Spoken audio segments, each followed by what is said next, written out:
Of course ಈ one thing, if you don't take chances, ಈ ಹುಚ್ಚ ಬಂದ್ಬಿಟ್ಟು ನನಗೆ ಬಂದಿದ್ದಲ್ಲ ಕನ್ನಡದಲ್ಲಿ ಫಸ್ಟ್, ಯಾರ್ಯಾರಿಗೂ ಹೋಗಿ ಎಲ್ಲರಿಗೂ ಹೋಗಿ ಬಂದಿದ್ದದು, ಸುಮಾರು ಜನಕ್ಕೆ ಹೋಗಿ. ಏನಂದರೆ ಒಂದು ಆ ಸಿನಿಮಾದಲ್ಲಿ ಇವತ್ತಿಗೂ ನೀವು ನೋಟಿಸ್ ಮಾಡೋಕ್ಕೆ ಹೋದರೆ ಪ್ರಾಪರ್ ಕ್ಲೈಮ್ಯಾಕ್ಸ್ ಇಲ್ಲ.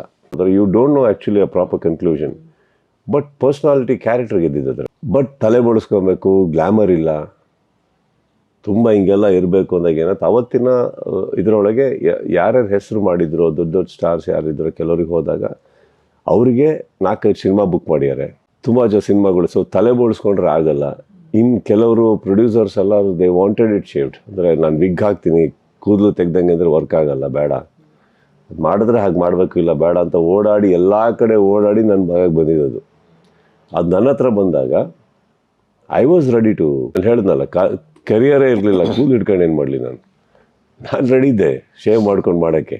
ಬಟ್ ಅದು ಬಂದಾಗ I also saw that film. ನನಗೆ ಅವಾಗ VHS ಕೊಟ್ಟಿದ್ರು, ನಂಗೆ ತುಂಬ ಇಷ್ಟ ಆಯಿತು ಸಿನಿಮಾ. ಅದು ಯಾಕೆ ಯಾರು ಮಾಡ್ತಾ ಇಲ್ಲ ಇದು ಅಂದಾಗ, probably see this is the way perspective ಅಂತೀವಲ್ಲ, ಕೆಲವರಿಗೆ ಅದು ವರ್ಕ್ ಆಗಿಲ್ಲ, ನನಗೆ ವರ್ಕ್ ಆಯಿತು, ನಾನು ಮಾಡಿದೆ ಆ ಸಿನಿಮಾನ.